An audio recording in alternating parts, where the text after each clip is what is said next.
in the ability to discern what others miss.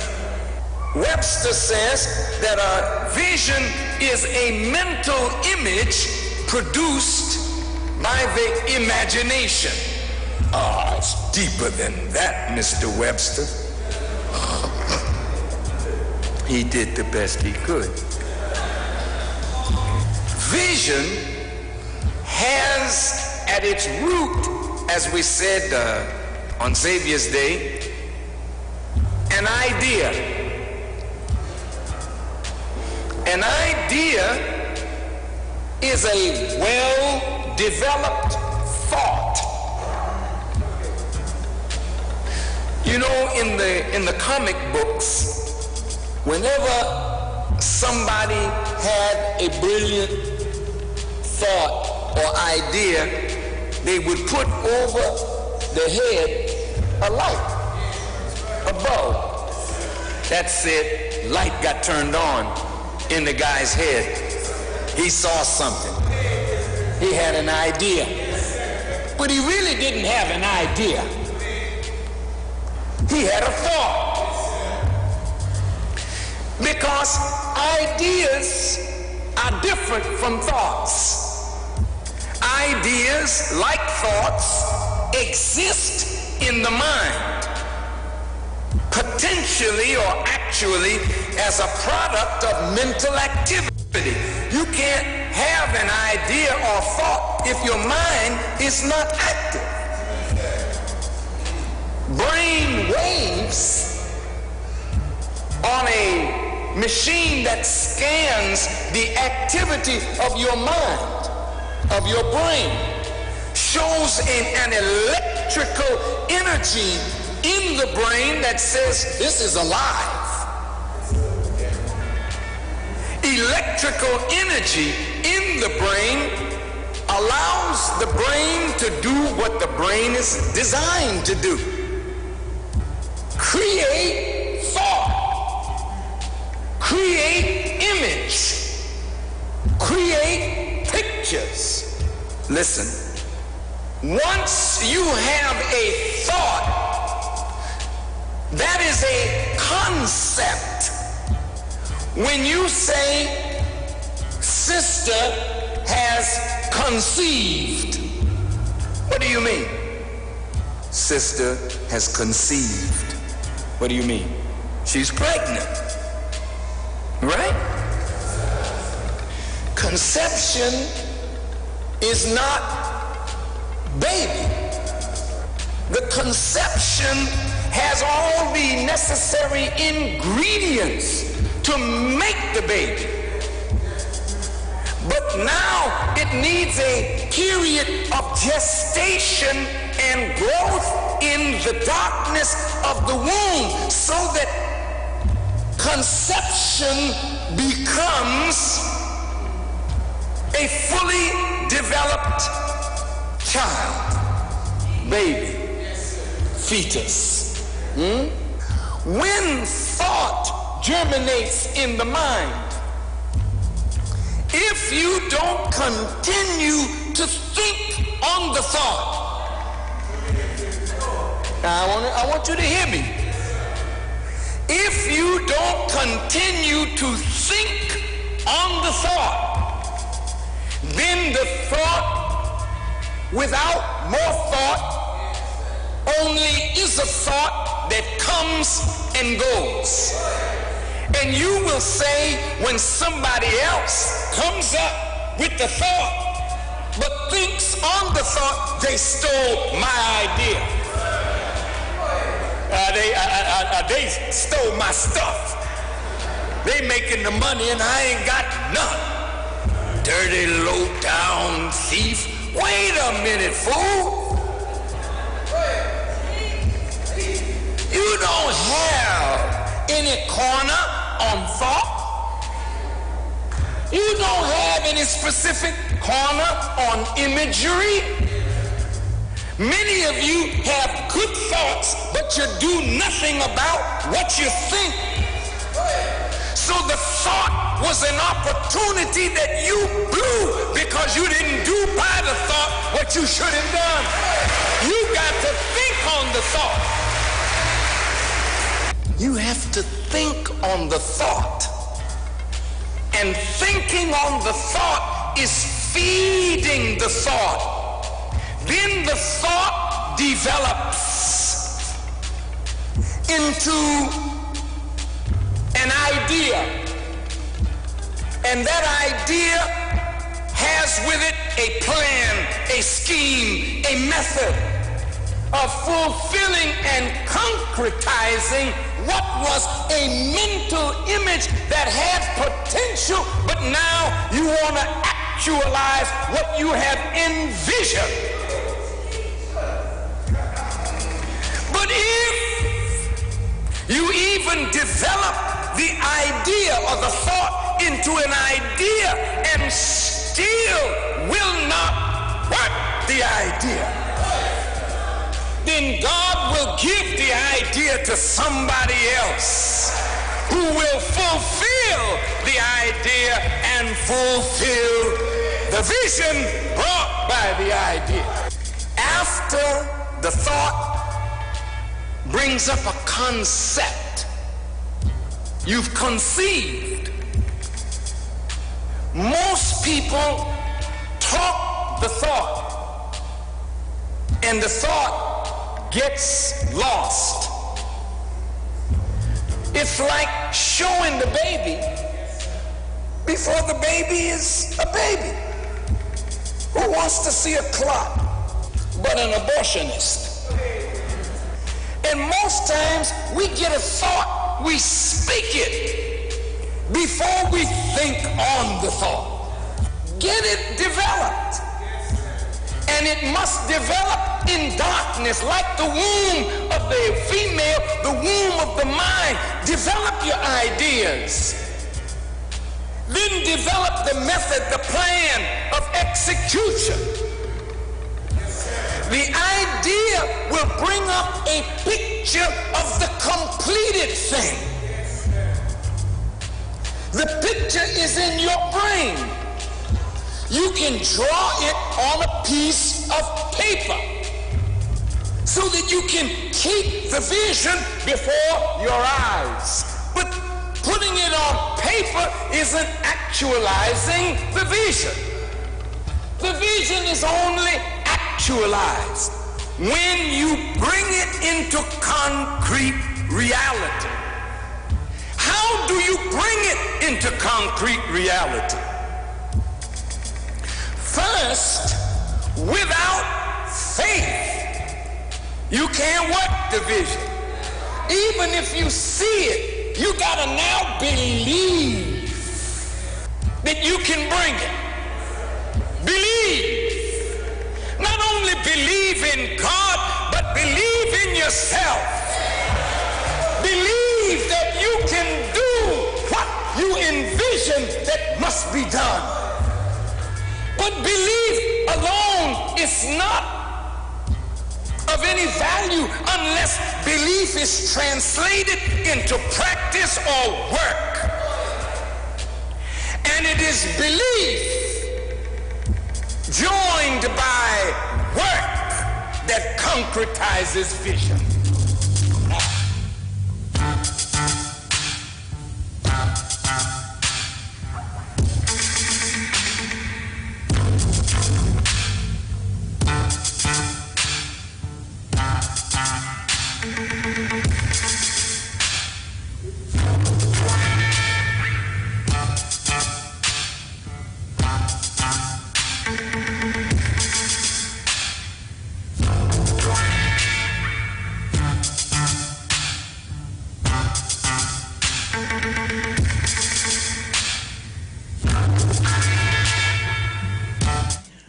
Greetings, listeners. In the name of Allah, the Beneficent, the Most Merciful, I bear witness that there is but one God. Welcome to the Black Agenda here on the Street 919 FM. I am Brother David Muhammad, and I'm going to be in studio with you up to 9 o'clock this evening. 9 o'clock this morning. And in a short while from now, I will open up the telephone lines and take your calls. on 3420081 and 4665391. And you can send WhatsApp messages to me on 3320214. And you can go to the social media pages of the Street 919 FM and see us in studio. So, my beloved people, we have officially passed the halfway mark of 2022. Time is flying, and it will continue to fly. But the more time flies, the more we have to work on leaving a legacy and a mission for those coming after, for the following generations. That is a major purpose for our existence in this day and time. So, beloved family, today is a very special day, as every day is. But today we host African Expo number 12, the Black Market at the Kwame Ture Center, straight throughout the day today. And it's going to be a magnificent one. We have so many of our great small-scale entrepreneurs, vendors, micro and small enterprise business, of course, African clothing, food, technology, books, information, cultural artifacts. We have Mama's ice cream.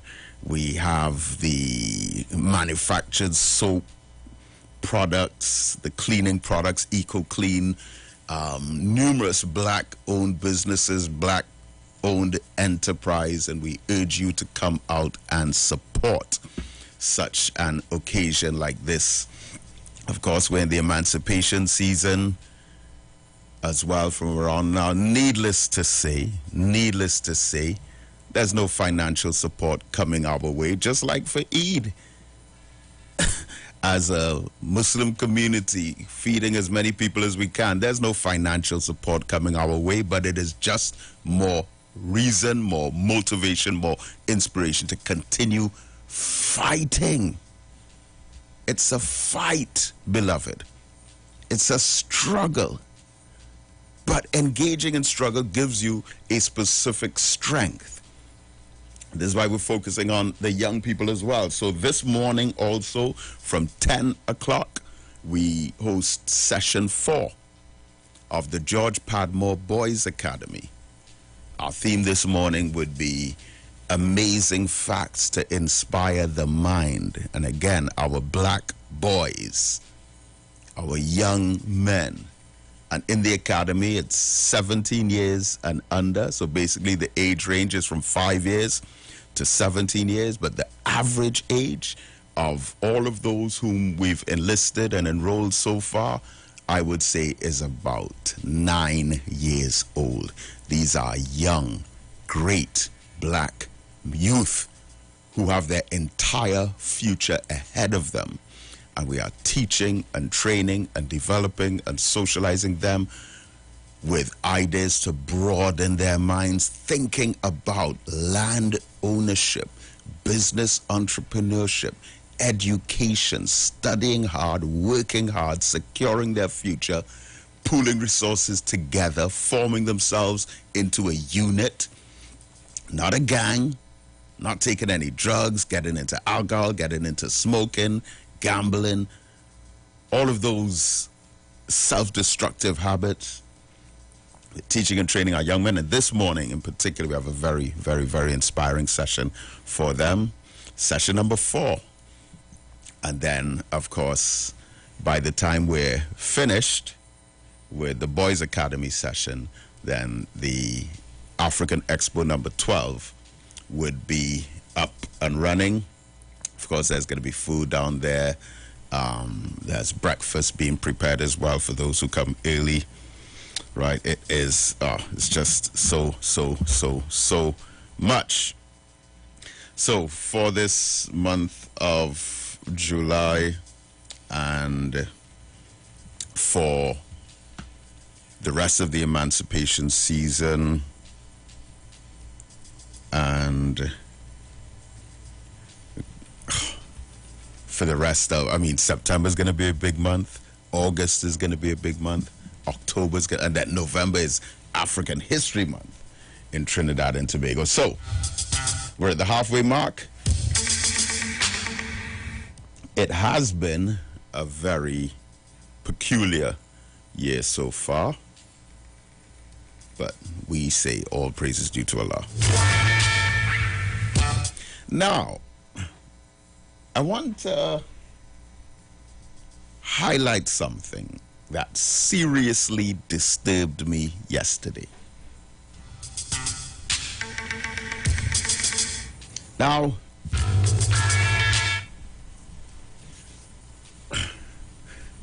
yesterday evening, I walked into a black-owned supermarket in the East. And the sisters who own the place, I saw them and I noticed, I said, hey, look, there's this new bread that's out here. And I thought to myself, well, it looks like there's a small-scale black-owned business that's baking bread as an alternative to purchasing the bread from that company that has been raising their prices unjustifiably, keeping the prices up even when the ingredients go down, making excuses for the people, and then getting seniors in society, whether it's in politics or in economics, to make excuses for their economic oppression. Right. So I'm seeing this bread labeled parlor bread. And from what I recall, I think the leading brand is like $17 a loaf on average between the two, white and whole wheat. But the parlor bread was like $10. So I said, this is good. This is good. And then the sister told me, that parlor bread there, that is produced by the Kiss Baking Company. And I was like, what? Wait. Where does this end? When would they stop? Is it a mission for you to do business, do well, get rich, and enjoy your own prosperity? Or is it that plus trying to ensure that any other economic opportunity for anyone else on a small scale, that you ensure that you set up impediments, that you go to war against small-scale business, and ensure that not 1 cent is spent outside of your businesses?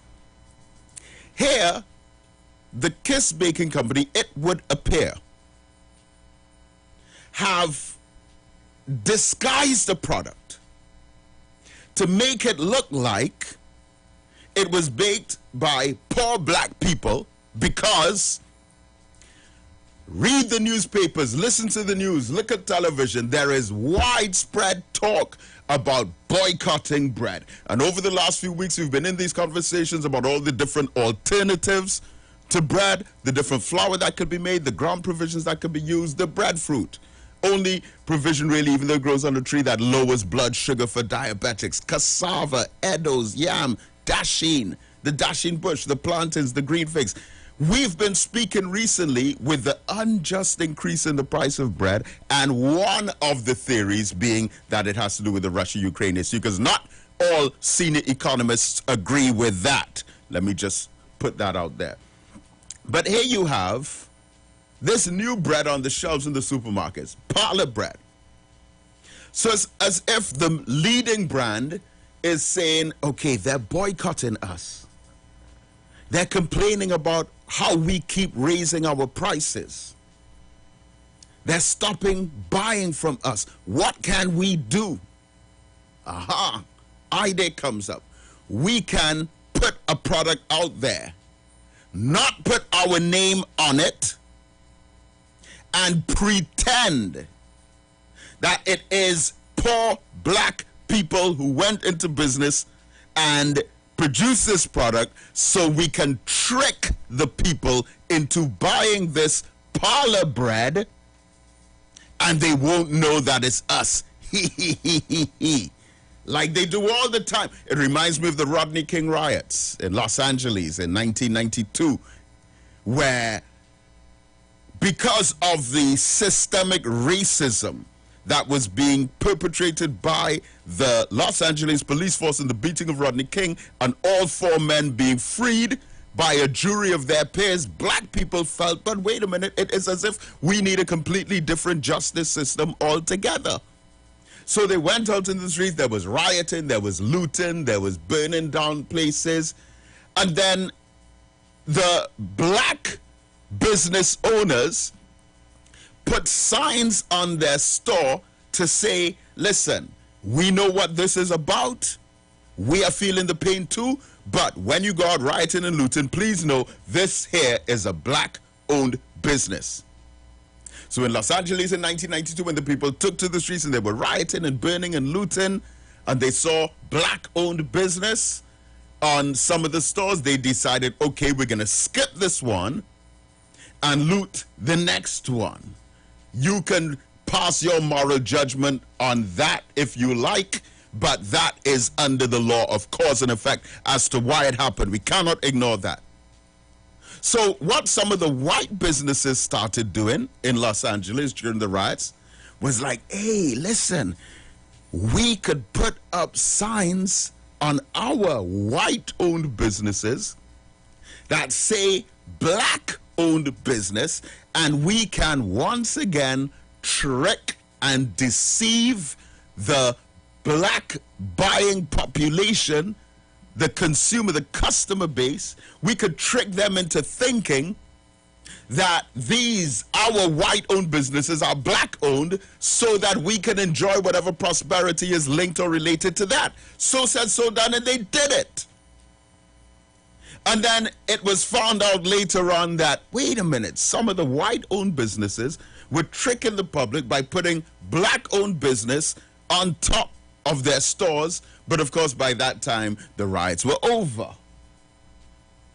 But this trick that they're pulling with this parlor bread is so disrespectful subtly.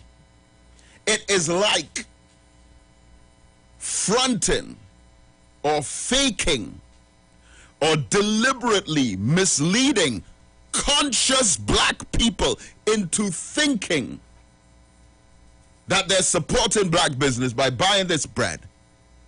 But it's really not what they represent it as. Why didn't they put their name on the bag? Why didn't they put their label, KISS, on the product? And it's right there in the stores next to the regular KISS bread.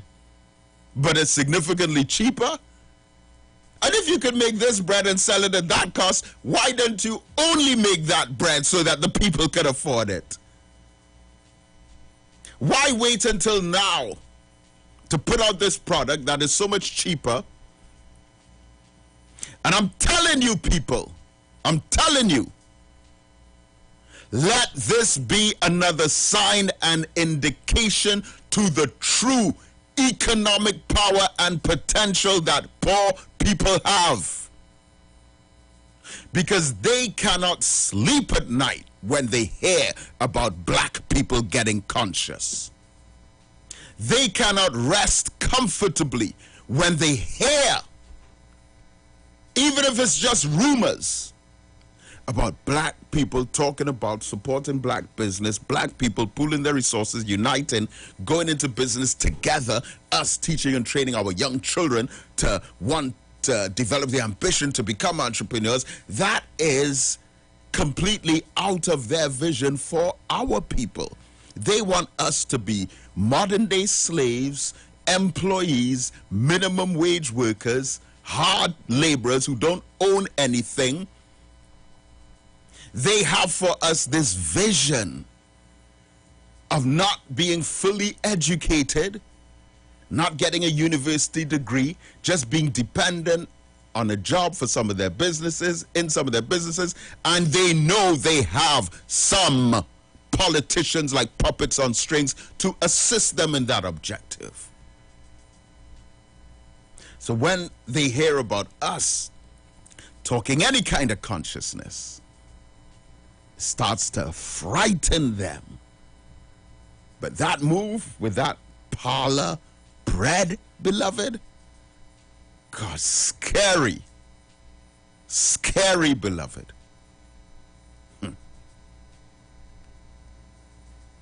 I left that place yesterday thinking to myself, wow. I'm already aware of that culture.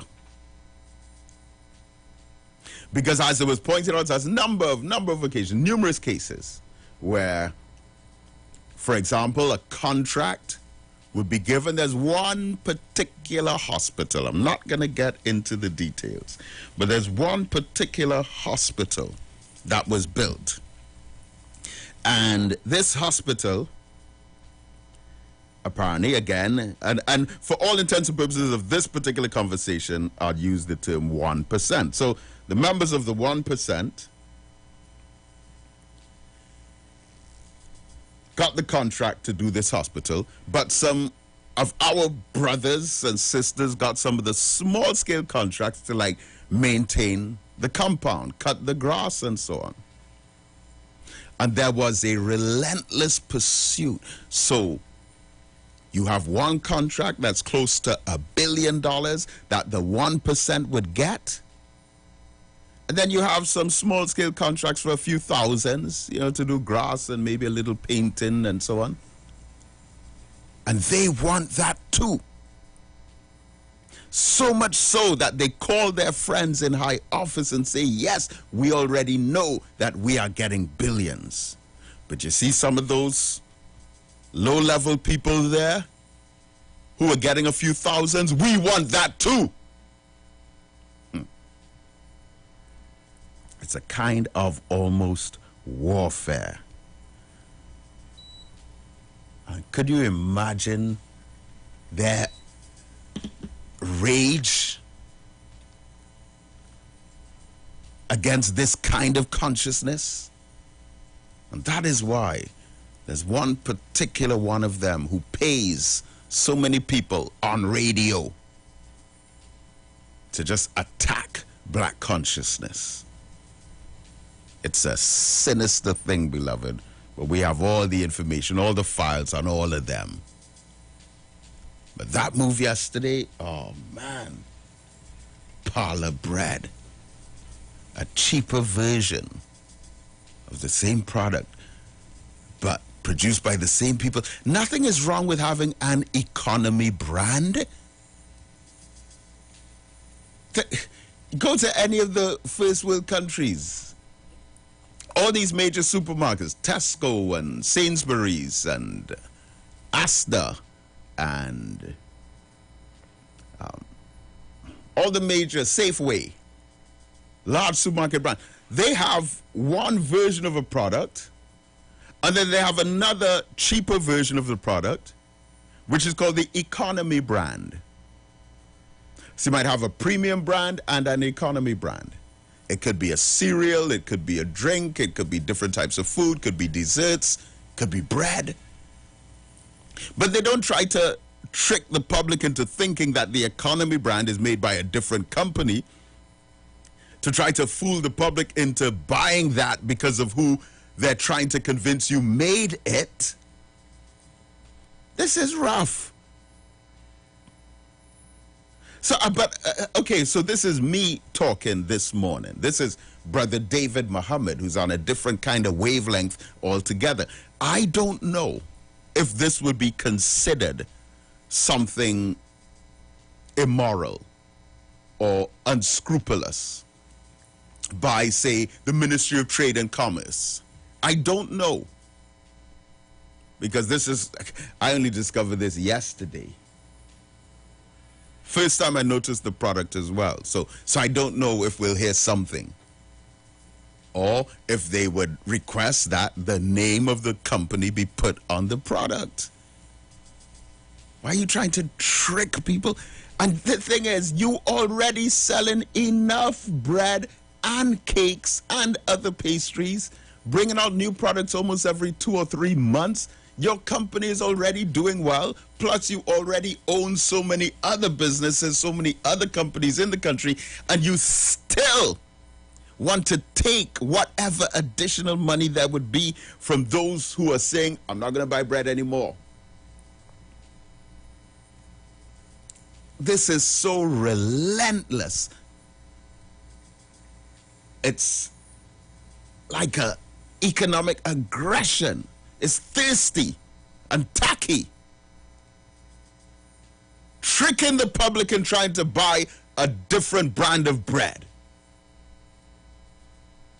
Gosh. Again, I haven't had a conversation about this with anyone, so I don't know how other people would feel about it. But I took some offense. Maybe that was an initial emotional reaction, but even waking up the next day with thinking about this and saying, nah, this is wrong, man. This is wrong. It's wrong. Thousands of people, I don't know how many, maybe tens of thousands, possibly even into the hundreds of thousands. Recently, people have been venting and expressing their views that they are going to either limit, reduce, or stop buying bread from certain companies, or in particular from a certain company. There have been all different kinds of videos circulating about the price fixing, about the unjust prices, about the disrespect for customers. So I would say over the last, not just now with the Ukraine-Russia issue and the raising of the price of flour by 33%, but over the last few years, I would estimate that there have been people, many people in this society, who've expressed concern about issues with the price of bread and have expressed that they intend to stop supporting a particular company. And here that company comes along, disguising another product, deliberately giving the impression that this product is a new product by a new, most likely small-scale black-owned business, a black-owned baking company.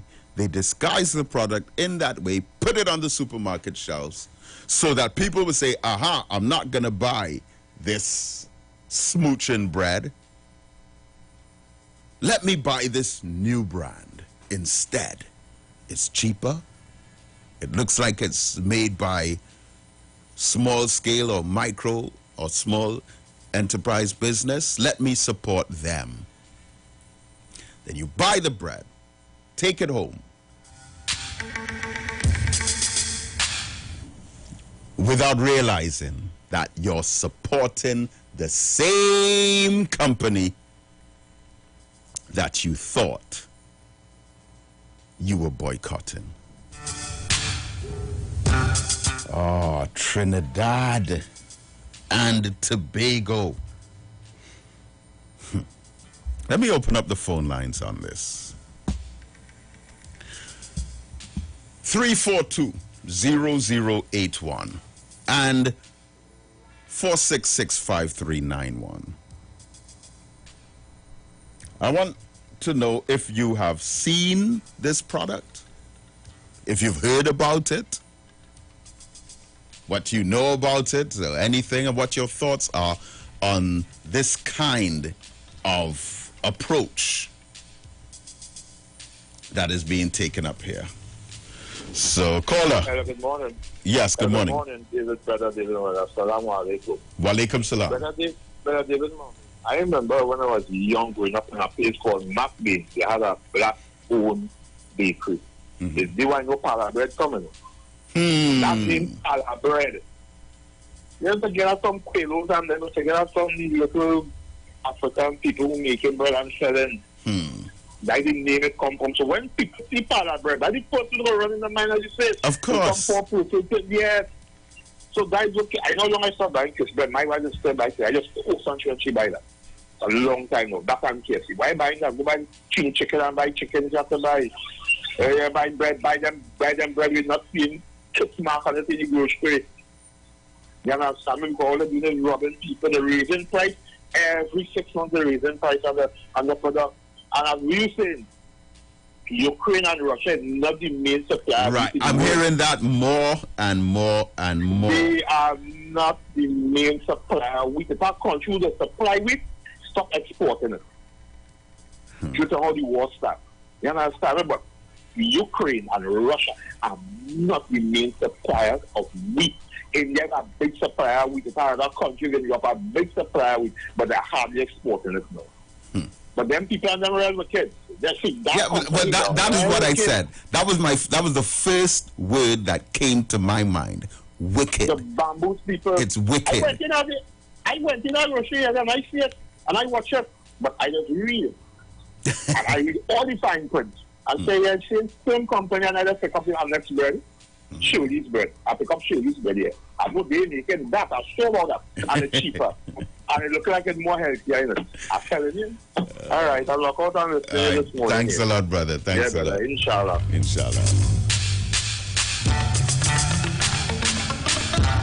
Wow. Apparently, this bread has been out for a while. So, a black-owned business, black-owned supermarket is sending me some photographs of this. And good morning to you. Caller, good morning. Salam alaikum. Are you still in? Walaikum salam. If you're not observant, Brother David, you have to be observant. Because if you're not observant, you will get lost in what they are doing. These things are nothing strange to me, Because they sit down there and they look at us and they listen to us and they take our ideas and they become millionaires. Look, things like coconut drops and cat and all these sort of things. They don't know nothing about that. But that's another one, coconut drops. Listen, for years and years and years and years in Trinidad, you go into these indigenous bakeries such as Chimook and East Side and so many others, and you buy a coconut drops.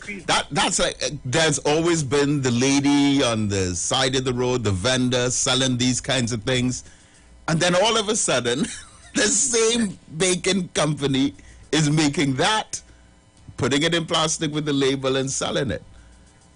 Yes. So is that necessary? And what they also do is that a lot of the African youth, they go and they learn to bake, and then they employ them. Well, of course. They make these things for themselves and sell. They make them for them, and they are the ones that are the billionaires and the millionaires. And they look at us, they take our ideas. They take our ideas. I want to say something, brother.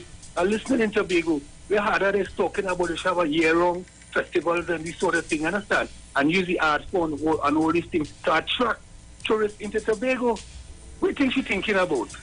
When you attract the tourists, you are bringing money. They are the ones going to make the money. Not you are putting on the shows. You understand? They are the, so they use you. It's like I was watching a program out 1 o'clock this morning in Africa where they stole over 90,000 artifacts from Africa. And what they did? They use the same African, the British and the Germans, they use the same African to tote it onto the ship and pack it to carry to England. Man, listen, this is a practice. It's a common practice that is done so much. This attempt to give black people the impression that non-African-owned businesses are actually owned by Africans. I remember being in Jamaica, in Montego Bay. In Montego Bay in Jamaica, they hire all these beautiful young African sisters to front in these stores, and then only like you see someone scramble through the back. He's in all these stores, right, that appear to be black owned, and then like you just see a white person just come at the back and run back in. He said, wait, so you say, is that the owner of this store? And then say, yeah. Literally hiding. I will take you home, right here home. You know what the Indians used to do, the Africans, when they come out? They used to have them in front, you understand, selling. And the money, and they sit down behind them collecting the money. Yeah, so when you feel you supporting a black business person, when next thing you man collect the money in the back there. So it's right here, it happen here. But anyway, yeah, what happened? Before I go, I want to say something. I want to say something. Last week, what his name said, do not use cassava. Cassava. Yeah, let's not bring that back up though. But, No. But go on. What I want to say is this. Long ago, Brother David, when you grate cassava, you squeeze out the starch in the cassava. You understand? And you make farine with it. So you never use this, and most time the cassava that you use was cassava they said that past that you use. In Nigeria, there was a sister in Nigeria. She lost her job and she went into cassava, making cassava flour. And she has a company in Nigeria now that is employed over 200 workers producing cassava. Do you know the cassava leaf? They eat cassava leaf. They make soup with it in Africa. They use all these things. You see, if you get caught up in the electric or some of these things, you would never, you understand, realize what is really going on. But before I go, let me say something before I go. I want to say something. You see, you have to listen and you have to always be observant. You remember this, the guy, it's so is his name, the Indian guy with the instructive remarks about the African people. Who? The guy, the Indian guy, the doctor, who made the racial remarks, and they took him to the medical board. All right. Yes. Nothing. You know why? The man who represented him, you understand? Martin George, before he represented him, he said there's nothing that they can do him. Up till now, we're still waiting to find out what is the medical board doing with that guy. Nothing. The guy who was telling the what do you call it? The chow in the Samo, they arrested him, rough him up, you understand? And eventually he got submitted to cell. Passed by the marketing in Napuna, and you see a big sign mark, no vending. Watch and see how many doubles card pack of it. You're never been a mess. A real mess of that people. And if we don't come together and understand that they are against us, we're in trouble. I say for generations to come. Have a nice day, my brother. Thank you so much, brother. Support black-owned business. Support black entrepreneurial enterprises. Support the African Expo at the Kwame Ture Center. The 12th one is on today throughout the day. Support. If we don't support each other, we doomed. Because we have no other entity supporting us. We have to support each other, or else, literally. Good morning. Good morning. How are you, sister? I am good, give thanks. Great. Yes, and good morning to my brother out there. Oh boy, we have to be so vigilant because it's a full war, you know. It's open war, you know. They're not joking about it. We must have nothing. They're hell bent on to making sure that we have nothing. A black businessman told me once that a 1% looked him in the face and tell him, you come true. You come true, but not another one. Wow. By then, the man was a successful businessman. The only one out there, and a 1% watched him in his face and told him that. That is clear deception, that situation with the bread. And that's a known strategy in marketing things. And they have people that sit there and study that and do that. So when you see you are being attacked, Brother David, it's not only because you're saying support businesses and that, you know, and the Kwame Ture Center and that, you know. You are raising the conscious level, and that is what they are afraid of. Anytime you are raising the consciousness level of African people, they don't take lightly to that. That is pure deception with that bread. But here we are, and a fight we are not afraid of. We are used to that. We are accustomed to that. That's it. That's our whole lives. That's our whole life. We know to do that, and we know nothing else. So here we are. Thank you, my brother. Thank you so much. Thank you so much for your call. Good morning, caller. Morning, Brother David. Good morning, sir. Any feedback? No. You're sounding clear. Right, cool. Thanks, Brother David. There's a product called spirulina. It's an algae. It is grown in the lakes of Chad, alkaline lakes in the lakes of Chad. The people who just eat that, if they see how they does look, they could YouTube it. What is this you're referring to? Sorry. Spirulina or algae. Oh. The blue-green algae that has been some lake down in the south there. Right. Where there's glow and thing. It is consumable. It is a product that is consumable. It's one of a pet project, but I'm letting it out because humanity need help.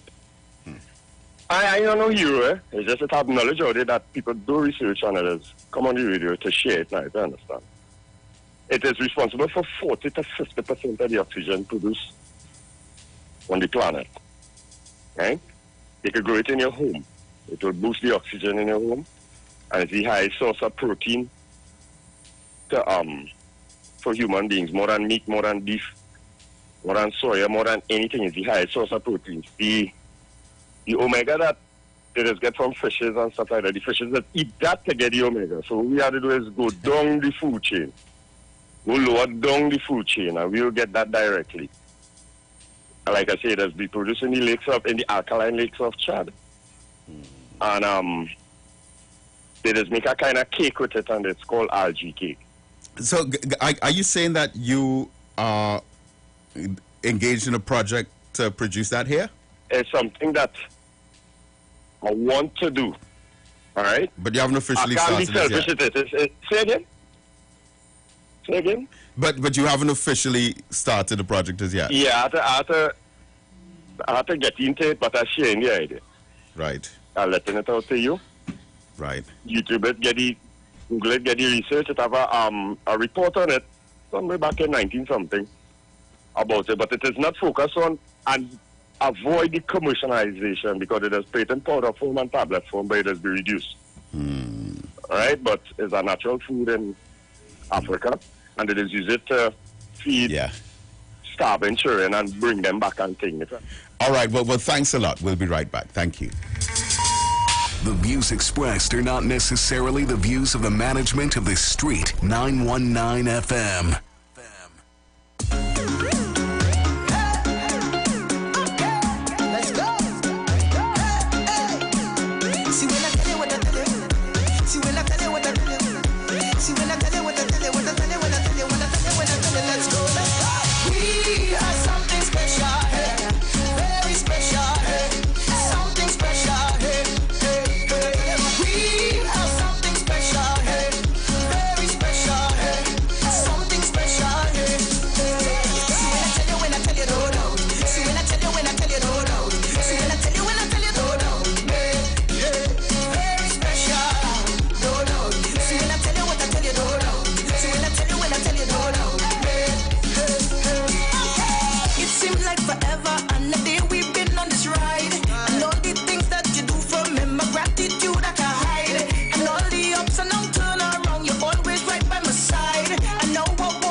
And you make a song, take my short and you make it long. Keep my feet firmly on the ground. When I'm weak, yeah, you make me strong. So for you know I sing this song. Everybody hands up and sing it with me. We are something special, hey. Very special, hey. Something special, hey. Hey, hey. We are something special, hey. Very special, hey. Something special, hey. Hey. See when I tell you, no, no. See when I tell you, no, no. See when I tell you, no, no. Hey, hey. Very special, no, no. See when I tell you what I tell you, no.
a safe and relaxed professional massage therapist and nutritionist? Look no further. Nature's Touch with Empress Judy and Associates offers a natural approach to better health. Treat yourself to a professional massage therapy and nutrition advice in a safe and relaxed atmosphere. Rejuvenate your body, mind, and soul at Nature's Touch Therapy. For an appointment, please call or WhatsApp 1-868-398-8282 or visit our Facebook page. Remember, your health is our responsibility at Nature's Touch. Better vision for your physical eyes, and through the eyes of faith, let healing arise in your mind, body, and spirit.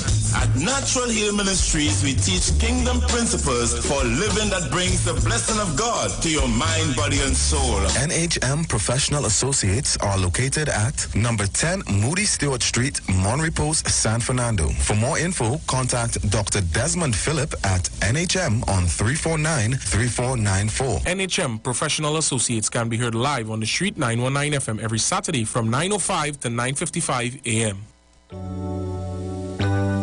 Blessings in the wonderful name of our Lord and Savior Jesus Christ. You are invited to listen to the Final Hour broadcast heard every Monday from 12 midnight to 5 a.m. in the morning on the Street 919 FM radio. Here my mom, Pastor Helen Garcia, and myself, Pastor Valentine Garcia Jr., preach the Word of God to the elderly, youth, and children. We can be contacted at 629-0113 or 623-8444. The church is located at 26 Prince Street in Port of Spain. We look forward to you joining us. God bless you. As my life I lay it on the altar, as my life. Counselor from Monterey Navet, Nigel Cotier presents Splash, Bubbles and Foam. Saturday, 9th July at Monterey Post Grounds from 10 a.m. Splash, Bubbles and Foam. Lots of prizes to be won. Look out for the Counselor's Cup Small Goal. Register now by calling the Counselor's office at 610-2861. All teams must be registered. There is no registration fee. Splash, Bubbles and Foam. Saturday, 9th July, Monterey Post Grounds from 10 a.m. The football starts at 10 a.m. and the fun events will start at 3 p.m. Share the live. Share the live. The Street 919 FM on Facebook and Instagram. Share the live. Iowa George on Instagram. Share the live. Iowa TV and Street TV on YouTube. Share the live. The Street 919 FM.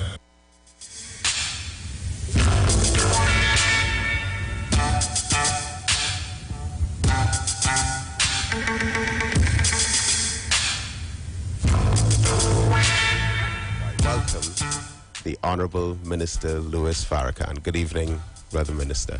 Brotherhood is required. Brotherhood is demanded. Brotherhood is obligatory.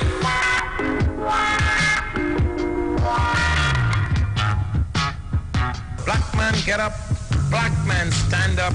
Black man, you better listen. So there's a need for brotherhood. Black man, get up. Black man, stand up. Black man, you better listen. Black man, get up. Black man, stand up. Black man, you better listen. Brotherhood is demanded. Black man, get up. Black man, stand up. Black man, you better listen. Brotherhood is required. Brotherhood is demanded. Brotherhood is obligatory.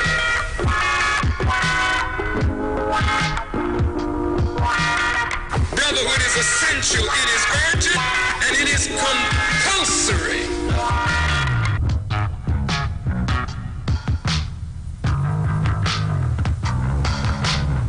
But the time demands brotherhood. Whenever the dominant white society fears for its economic future, racial tensions are always aggravated. The aim of Almighty God is to bring the black man and woman together. The aim of Almighty God is that we, no matter how divided we have been in the past, must experience unity in order to gain the success that we seek and the progress that we desire. There is no way that a divided people can build a future.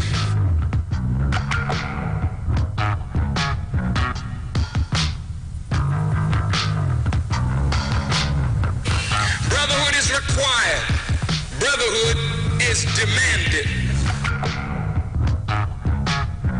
So there's a need for brotherhood.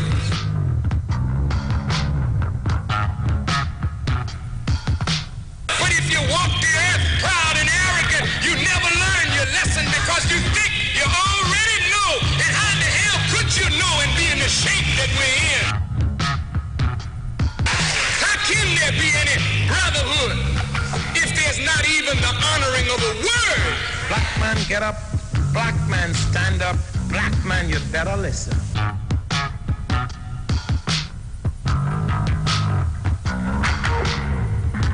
Black man, get up. Black man, stand up. Black man, you better listen. Black man, get up. Black man, stand up. Black man, you better listen. But the Quran and the Bible bear witness that the heavens and the earth were created with truth. Black man, stand up. Black man, you better listen. Brotherhood is required. Brotherhood is demanded. Brotherhood is obligatory. Brotherhood is essential. It is urgent and it is compulsory. I feel that every man that wants to speak should have the right. And if you think you know it better, get on up and get on and do the job. But if you don't know what to do, and all your mouth is able to do is condemn and criticize, but you have no works to show the rightness of your philosophical adherence,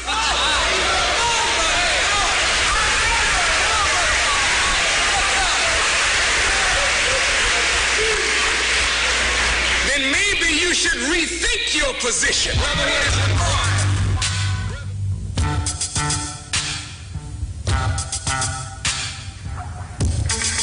Welcome back and welcome to the second hour of the Black Agenda here on the Street 919 FM. I am Brother David Muhammad. We're going up to 9 o'clock.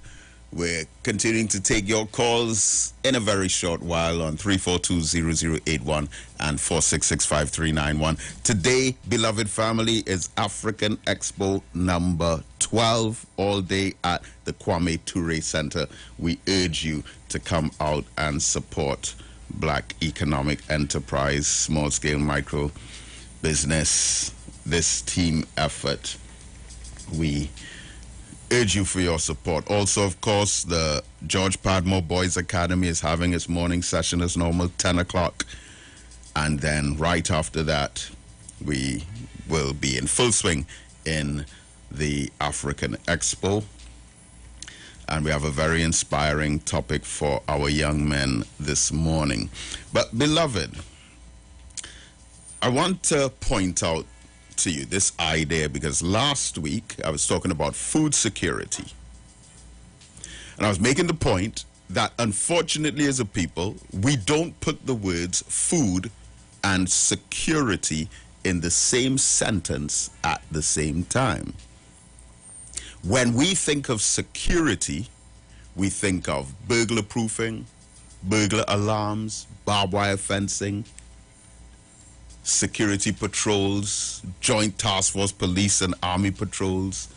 Think of CCTV, hidden cameras.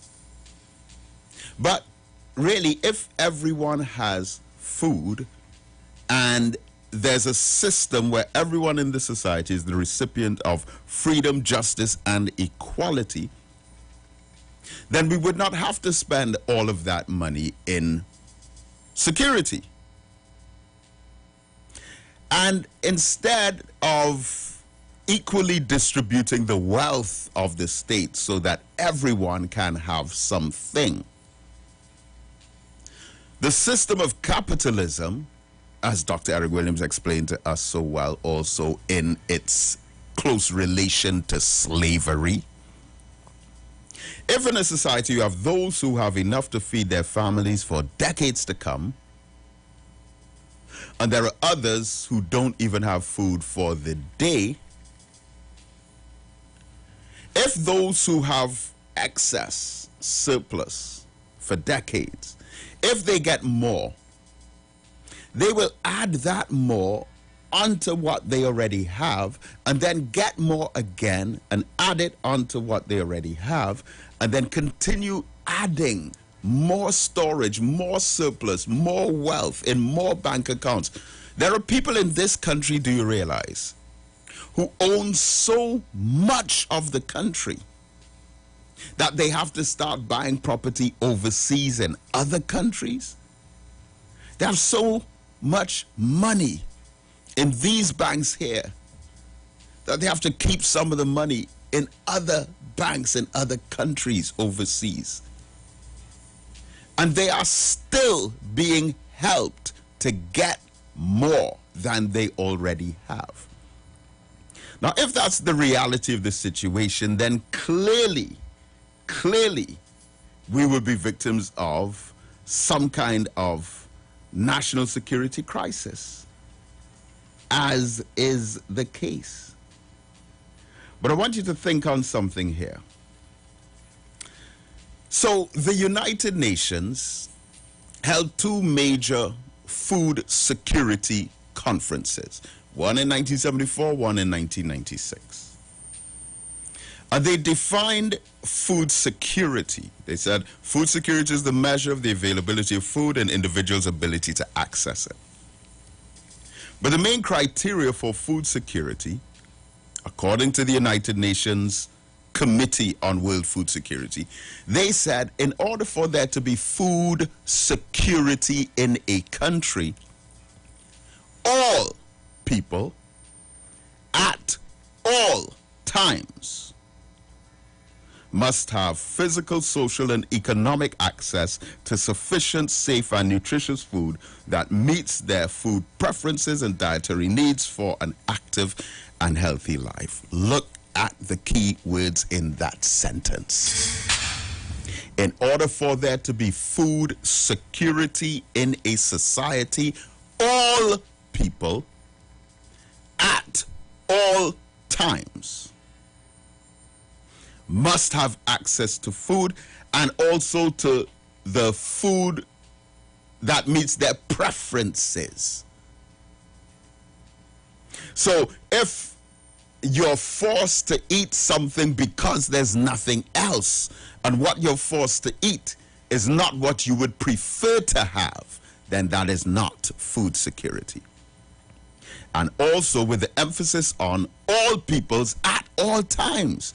We cannot have food security in a society if, say, 75% of the people, or 85% of the people, or 95% of the people have food, but 5% or 10% does not. Because if just one person out of 1,000 does not have food, then the other 999 are under potential threat of the reaction of his desperation to try to get food. So for as long as you have just a few who don't have food, the entire population is at risk. This is why national security is such a huge issue, largely because of the absence of food security. But I want you to take note of a particular update of that statement, where at the second major World Food Security Conference hosted by the United Nations, they included, availability at all times of adequate, nourishing, diverse, balanced, and moderate world food supplies of basic foodstuffs to sustain a steady expansion of food consumption and to offset, listen to this part here that was included, to offset fluctuations in production and prices. So if you are within an economic system that members of a cartel or a price-fixing syndicate can meet together and take it upon themselves in agreement to raise their prices for no justifiable reason, and the entire population suffer, and a few people can come together and take advantage of the population like that by fluctuating prices unnecessarily for no other major reason except that they can benefit from it, then that is not food security. So even if, according to this definition by the United Nations World Council on World Food Security, even if you have food for today and in storage for a period of time to come, but if the availability and price of the food that you consume is subject to price fixing by some external entity, then that is not food security. And then added to this now, it was said similarly in speaking about household food security, is considered to exist when all members at all times, again, have access to enough food for an active, healthy life. And then they added to the definition of food security, individuals who are food secure do not live in hunger or fear or doubt about starvation. So again, even if you do have a food supply, but you are worried, you're not sure, you're in doubt as to how reliable that food supply will be, if you have to panic buy, stock up and store items in your house because of some pending threat, rumors about certain prices about to go up, as we live in a society like that. Rumors are circulated about so many different things. But the sad thing is, these days you hear a rumor about some price going up. Chances are the rumor is true, because we've been seeing so much of that recently. But let me just recap this for you. Remember, initially, food security was defined as the measure of the availability of food and individuals' ability to access it, and that all people at all times having physical, social, and economic access to sufficient, safe, and nutritious food that meets their food preferences and dietary needs for an active and healthy life. Then they included that we not be victims of fluctuations in production and prices, and also that there be no fear or doubt or uncertainty of starvation.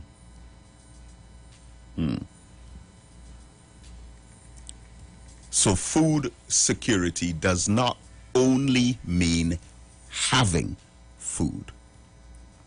You can have food, but still be subject to price-fixing cartels, to unscrupulous, unethical, immoral businessmen and their practices, and the fear, doubt, and uncertainty of the access to that food supply. And this is why, beloved, the Honorable Elijah Muhammad said, we must no longer be only consumers. We have to become producers and manufacturers. The Honorable Elijah Muhammad said, black people are doomed if they remain customers, clients, consumers, but we're not producers, manufacturers, or entrepreneurs. If that is the case, we will be taken advantage of as we're being taken advantage of now. And the Honorable Elijah Muhammad also said, the most economical way for us to spend money is to buy farmland. Growing your own food is like printing your own money. Imagine you at home and you need to go and get something in the supermarket. And then you look in your wallet and you see, oh, I don't have any money. And imagine being able to go in a back room in your house, print some money, put it in your wallet, and then go to the supermarket. And as far-fetched as that is how it is when we grow our own food. Don't submit yourself to the agenda of those who want us to be dependent. No, beloved. We have to liberate ourselves out of this. And we have to teach the culture of agriculture. In about 3 or 4 weeks from now, we have a session with the George Padmore Boys Academy on the importance of agriculture, growing our own food. We're getting a magnificent brother, Alpha Senan, who has received all different kinds of awards in agriculture. He's traveled around the world as an agricultural ambassador. He went to Israel. This is a black man from Trinidad, went to Israel. That's a whole other story because they kind of mistreated him out there. Because I'm telling you, the racism in Israel, that's a whole topic. That's a whole black agenda topic for another time. But we have to take control of the reins of our own food security. So as I started off this morning, for those of you who may have tuned in late, there's this new product. Well, apparently it's been around for a little while, but I'm seeing it in supermarkets that never had it before, called parlor bread, which is made by, it's a cheaper bread. It costs about just 60% of the cost of the leading bread makers, but it is a product that is put out, designed in such a way to give the customer the impression, to trick the customer into thinking that this product is produced by small-scale, black-owned business. And a small black-owned business enterprise that is worthy of support of the general public, especially among people who over the last couple of years have been talking about boycotting the major bread company, that major baking company that makes so many cakes and other pastries.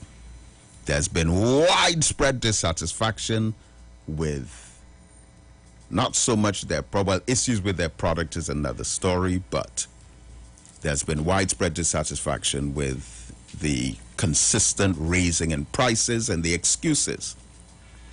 But this new bread called parlor bread apparently is manufactured by the same company, the same big company that is now tricking and deceiving the people by bringing out a product that would appear to be produced by small black-owned business to trick the public into buying it without even knowing that they're still supporting the same big business that they wanted to boycott anyway.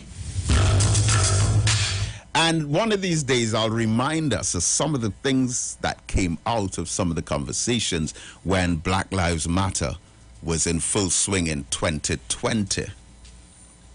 Some of the things that local businessmen said and businesswomen, not knowing that they would be treated, not knowing that there would be this kind of conscious reaction. All right, so let's go back to the phone lines, 3420081 and 4665391. Caller, good morning. Thanks for holding. Good morning, Brother David, the most brilliant man in Trinidad to be around here. I put everything aside to listen to you on a Saturday. And I really think you're brilliant. You know, I'm listening about this bread thing. I have reached the age of 74, and I'm making my own bread. I put my little flour, baking powder, milk. I stir the flour with a spoon, and I fix my bread. And then besides in the bread, you know, you could make something like a pancake. You put your frying pan in the pot, and you have food to eat. Why you buying bread? People get with it and start doing your own thing. Brother David, can I say something about the association I had belonged to for 50 years? Of course. National Association of Administrative Professionals. We are having our AGM today, ladies. I am Merlin. Merlin come from far over 50 years. And I want to see you all down there in abundance. Let's unite. Don't worry about anything. Let's unite and let's make Trinidad to be a better place. We as professionals, we have brought a lot of people into the business world. I'm sure you know about us, Brother David. Do you? The name sounds a little familiar. I wouldn't have heard about it much recently, but tell us a bit more. It's National Secretaries Association in the beginning, more than 60 years ago. We have nurtured students from all walks of life. And the nice thing about it, we are now accepting men into the association. Wow, for us. Yes, I want you all to take note of this and come join us. We have you know who was a stalwart there? Cynthia Wharton Smith. You would have known that name. Her husband was Maggie Smith from the Immigration Department. We have real professional people, but she's deceased now, but we have real professional people. I don't know if you all know Clayton Blackman. He was once a president about 2 years ago.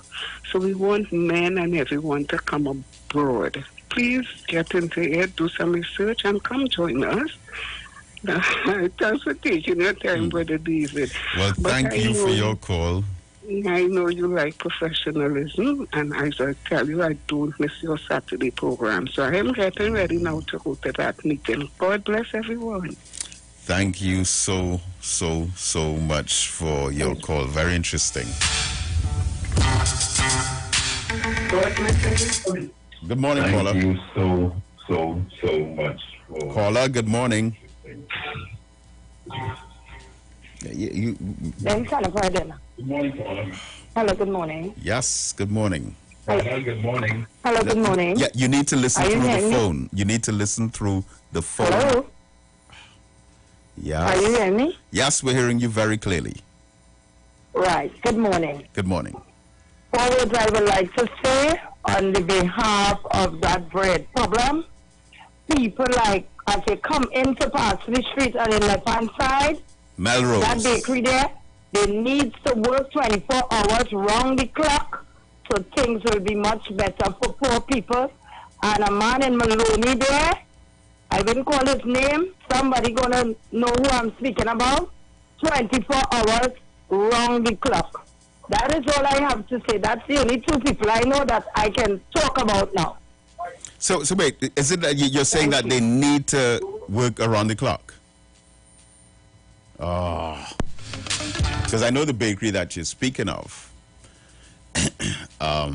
just across from Melrose on Parsley Street. Now that particular bakery, I went there during Ramadan on one of the days.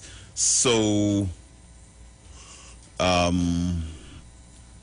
the fast was breaking at around 6:20 during Ramadan. So I would have went there maybe at around 5:30 on one day, because some of the food that was on its way down was stuck up around Tunapuna. So I just ran there to get some last minute items. And from what I recall, everything was already sold out for the day, and that was at around 5:30. Now, East Side Bakers, there's one on Charlotte Street, corner of Charlotte and Park Street in Port of Spain. And there's another one very close to here, Bob's on Marley Street. They're same company. And then there's one on Old St. Joseph Road in Laventille, which is straight down from the Kwame Ture Center on the same back road. Now, they closed at about 5, I think. The one on Parsley Street that you speak of, I think they closed at around 5 as well. But to the best of my knowledge, the other 2 are open 24 hours a day. And the one on Charlotte Street, when you go in there, there's a big picture of the Honorable Elijah Muhammad, a big picture of Minister Louis Farrakhan, and a big picture of Malcolm X, and also Dr. Eric Williams. So those bakeries, top notch, top class. The pies that they sell, people travel from far, from really far, to get those pies. So, yeah, so I hear what you're saying, sister, about the bakery on Parsley Street there. I'm not sure what their official hours are, but when I went there, they were finished for the day, and that was before the time to break fast at Ramadan, so it would have been before 6 o'clock. I think it was earlier than that. Caller, good morning. Thanks for holding. Good morning to you, Brother Mohammed. Yes, good morning, sir. And Brother Mohammed, I want to say for the conversation, what are you speaking about there? It don't care what, Brother Mohammed, there will be 20 African continue buying a certain establishment bread. African people lost the way of baking bread, frying the fry bake, frying the fry fry. They lost that.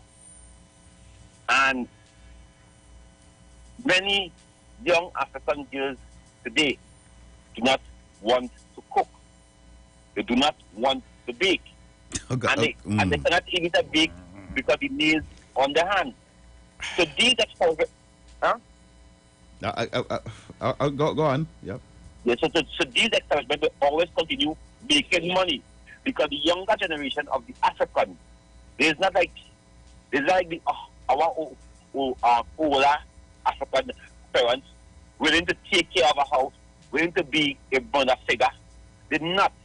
Today, young girls actually, if it's a slave, I'm to cook and cook, I'm to wash. I grew up knowing my mother cook and wash for my father for all the years. He food first before I get my food.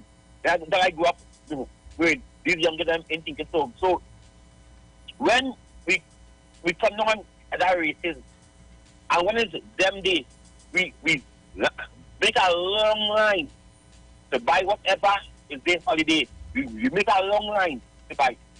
This on the road this morning, and I passed by some stands which sell fast food, and it's only Africans there buying it. It's only African there. You one point that you have a bit of space where the bread tastes good, and you are closing too early.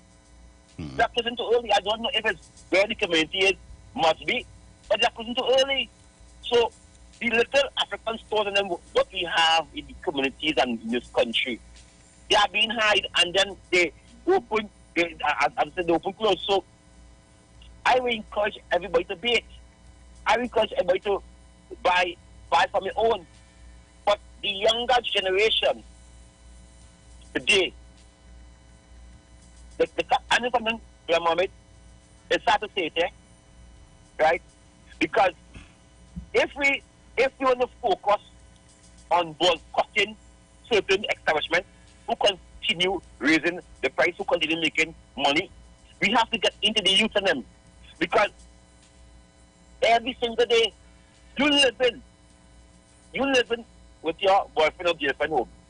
And you coming outside in the shop to go and buy tea. You just making tea home. You just making tea home in the morning. So, Brother Mohammed, I think that is something what we as people have to fix. The younger generation lost it. There's not a mother figure again. There's not somebody concerned about taking care of a house, because how much young Africans wake up in the morning and go in the market? That long time, my mother used to do that. every Saturday, she go on the market, she make groceries. The Sunday, she go have lunch. In the week, they go have things. And next week again, she go. Now, how much of these things? So, and also to the others too, I don't know if they're continuing that metal, but I believe it dropped somewhere. It dropped somewhere along the line. While our young and are basing on the young African girls, because I believe that, because I grew up in the 80s and I grew up that knowing that if you want to pay man, you have to leave him in the house to pay man, right? And I know, man, if you're living with a woman, you have to provide for that house. You have to make sure that house have grocery and food, and the woman do the woman thing, right? If she's sick, then you help her to. Sometimes she really tired, you help her, but a woman need to do so. But my point is that we have to deal with the younger generation, teaching them how to bake, how to make fried bake, how to kneel, because you have to put on these long nails. You could have on a short nails, and you could bake bread, but you have on a long nails, longer than a finger. How could you bake bread? Okay, all right. We get the point. We get Lord. Thank you, sir. Thank you.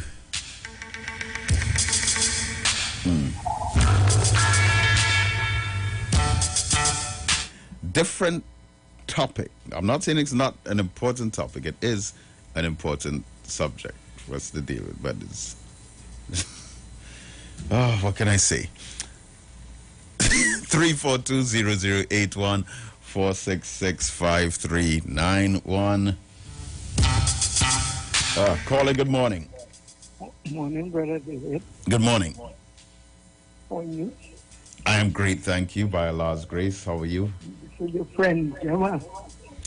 DJ Gemma, how are you? Yes. How are you, dear? Great. Brother David? Yes. This problem could solve on.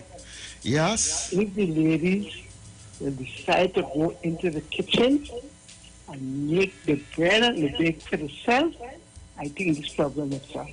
They don't have to run down this bread in the bakery.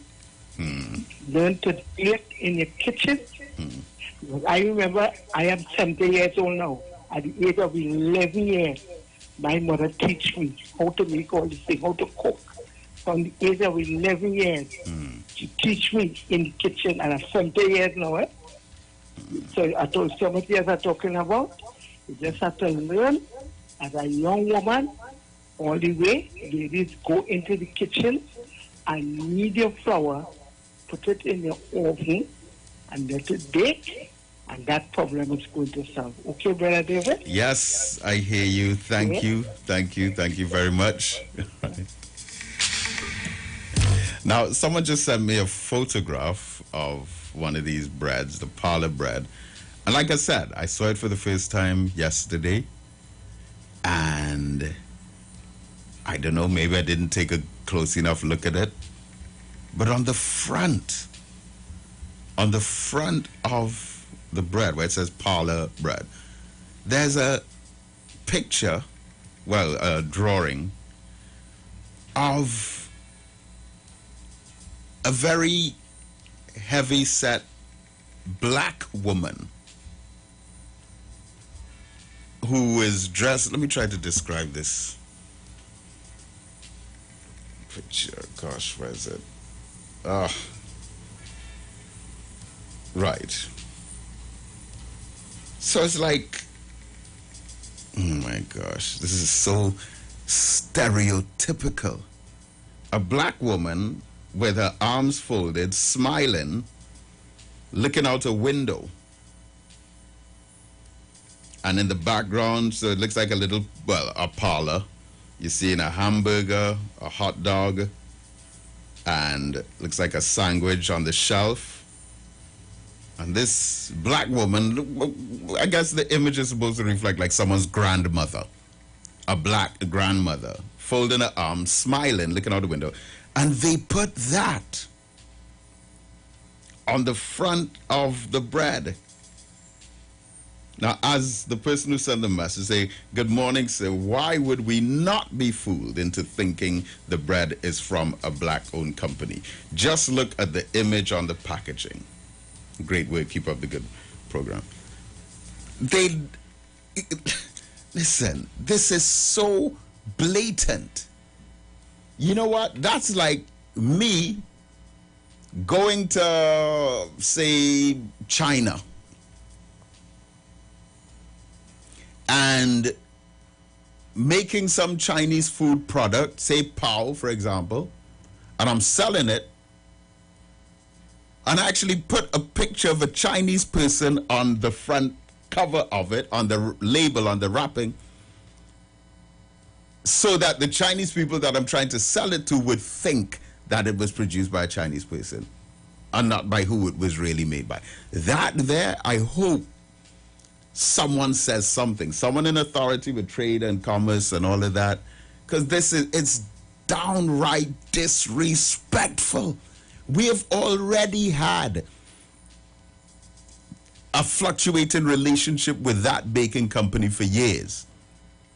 I've never spoken about them before, but so many videos and Instagram posts and TikTok and Facebook circulating about that company's pricing, products, all different kinds of issues with them. And of all that they may have done in the past, this to me has to be the icing on the cake. No pun intended. But that, deliberately putting a product out there to trick black people into thinking that it was made by black business, oh, it's low, it's disrespectful, it's insulting, it's cultural appropriation. Meanwhile, we black people in this country complaining about Michael B. Jordan making his rum and calling it Juve rum. You all are so stupid who rose issues with that. You black here, a victim of all different kinds of economic oppression and exploitation from other ethnic groups. But you complaining about a black man who came across on slave ships just like you, using a brand named Juve rum because, oh, you are Trini and he's not a Trini. You're being fooled into thinking you're an equal Trini. So you complaining about Juve rum and Michael B. Jordan, but you go in and buying a product that they plaster a picture of a black woman on the cover of the bread, trying to give you the impression that black people made it, but it was not black people who made it. But you have no issue with that. Caller, are you there? Yes, I am. Thank you again. Good morning. Yes, and you looking at that, you would clearly get the impression of. Did you see the image? Somebody in a small kitchen would conjure up in your mind, looking at that picture, you know. But I want to talk about the quality of the bread. We get enough feedback, and so, you know, you're just hearing a lot of noise and feedback. When you making a bread that you're targeting to a certain sector of the population, and you call it an economical bread or whatever, you can well imagine what that bread is made of. The worst grade of flour and water. That is what they're going to have there. And they are targeting a certain sector of people, poor people, for that bread. What do you think the ingredients would be like? That is first and foremost in my mind. Anyways, thank you. Thank you. Thank you so much. Caller, good morning. Good morning, brother. Good morning to you. Before I think is motivated by greed. Not hearing you very clearly. The whole society is motivated by greed. Yeah. And how it's going to be in such of it.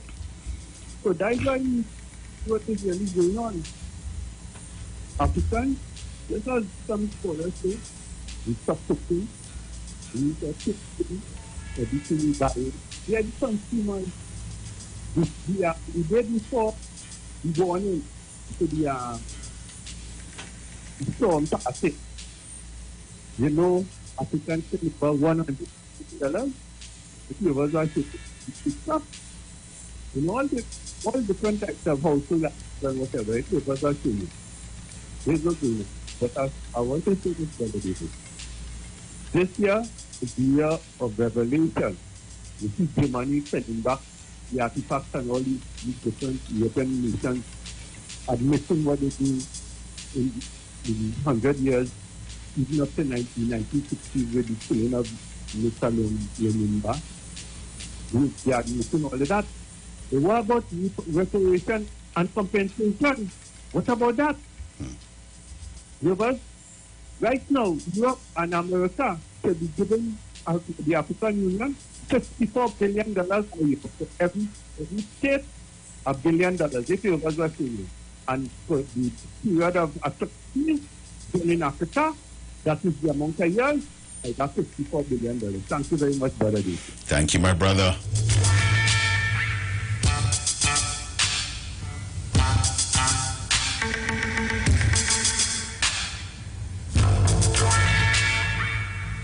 We could put together a list of all of the products that were appropriated like this, starting with, well, go so far back, but starting with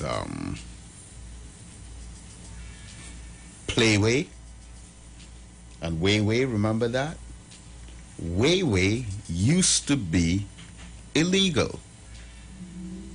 Then the state took it over, called it Playway, and made it legal. The laws that require you to have a license to sell certain items, to get permission or authority to become involved in certain businesses, the mandatory requirement for you to pay for insurance even if you do not want it. But it becomes a guaranteed pathway for wealth to end up in the hands of certain sectors. The way this entire system was designed, how could we have Dr. Eric Williams as our founding father who wrote Capitalism and Slavery and educated us on the dangers of that combination, but come this far to be some of the most profound capitalist re-enslavers in this modern time? How did we get to 1961, where Dr. Eric Williams said that Massa Day done, all the way up to today, where we're helping Massa? At what point did we fall this far? And look at us in 2022.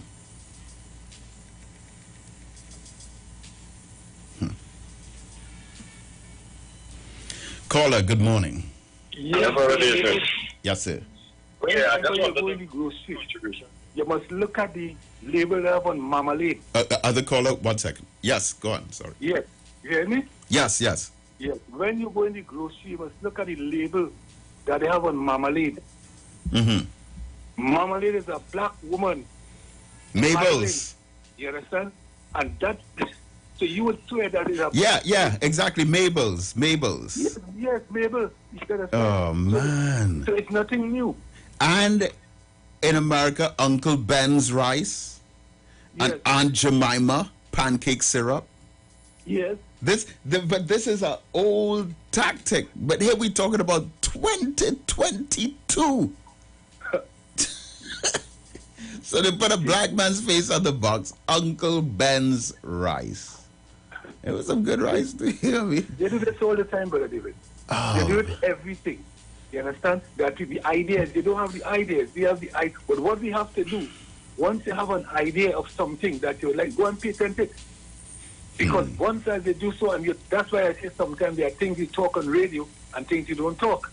Because they are listening to you, the bush have AIDS, as my mother used to say. They are listening, they will take your ideas. I always go back to Hilo. Hilo had a time when they had a competition. bring your recipe and come, $20,000 or $30,000. But once you enter the competition, you're going to sign the form. It's no longer yours. You know how many products Hilo have, you understand? Which is Marcy now, you understand? Yeah. From poor people at that time who their parents would have catch a tail and take something and make something and get something and a taste and a flavor. They're making millions of dollars on it. That's why we have to be careful of the things that we are saying. But David, when I look, these are things you have to think. I was looking at the artifacts and things that they are giving back to Africa. And it's you know what the most beautiful thing about this evil, wicked, dangerous Europeans is that they film and they write all the evil that they did. When they show the cannons down in Africa there, in Africa with what do you call it, the country? Anyway, when they saw the cannons that they were firing down there and killing people down there, they went with the weapons that they could control the place. You understand? In the Congo, they went down there and they killed millions of people down there, Brother David. And the cannons, so they have everything recorded. So that is how we know what they did. Because with their own hand, they wrote it and they took pictures and show you. There's a slave that will show you his back. Well, you know what I'm talking. The whole back is bruised. Yeah. They have the picture and they show it. So I don't know why our people wouldn't teach these things to the young ones. Bring it in school. Even in Africa, they're supposed to have it in school to show what the evil people who you think are so beautiful, the mother of the world, what the generation have done. They slaughtered and killed us.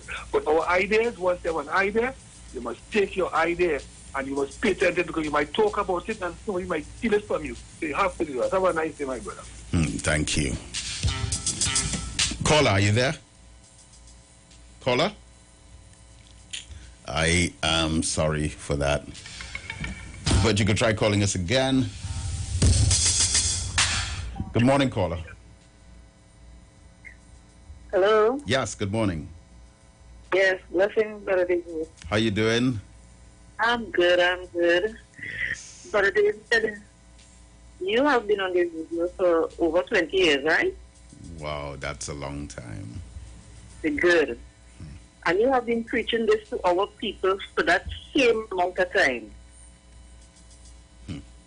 Okay? Look at the matter of it. If every year you could have converted at least 200 of us to get into business, after 20 years, what do you think our economic outlook would have been?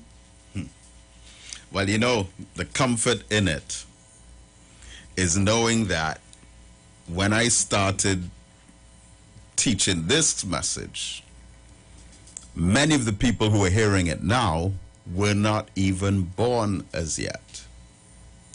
When I think of our George Padmore Youth Academy, for example, every single young person that we have in that academy was not even born up to 2005. So when we held that men-only meeting, the first men-only meeting at the Laventil Technology Center, which the same day that the People's Mall was burned down in Port of Spain, April the 9th, 2005. None of those boys in that academy were even born as yet when we held that particular meeting and went on to hold about 8 or 9 other men-only meetings. So that's the comfort in this.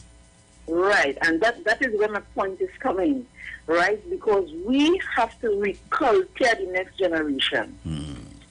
We elderly, we already set in our way, you understand, to just support government or you know, right? Because you have all the financial institutions owned by who?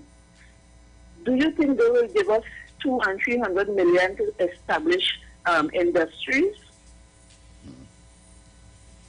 We will pay money and we will go and do business courses. They have the business school. They have their business school. And when you finish, get your certificate, you go and you work for them.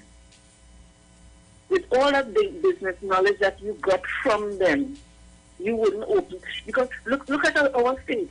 Do we have a school? You are the only one who have a school. Right? Do we have gas station? Do we have health facilities? Do we have car firms? think about it.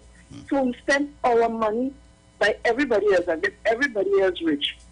And find it hard, you understand, if I or my brother or sister charging at $2 or $3 more, which most of the time when they're going to purchase, they pay more.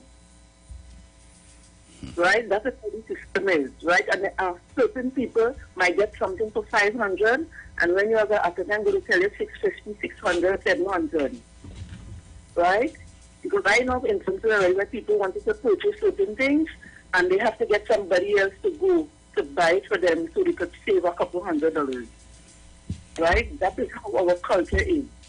Right? And if we in 2022, after a pandemic and all kind of things, we don't start to gravitate on finding a way to find an institution and support it so we can get that economic wealth, I don't know where we're going. Right?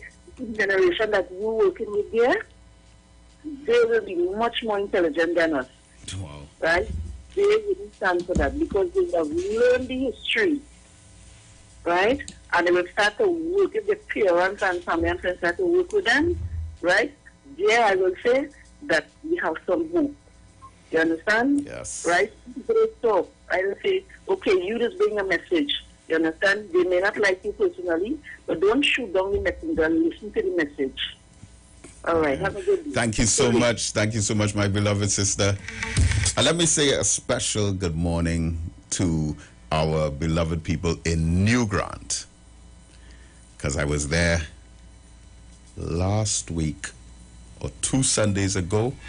It was a fantastic day down there, and our beloved sister Pearl, who had hosted the event at the Hindustan Community Center in New Grant. It was great. Beautiful people, conscious meeting, and I look forward to being back there again. Stay tuned to Street 919 FM. See you at the African Expo. The views expressed are not necessarily the views of the management of the Street 919 FM.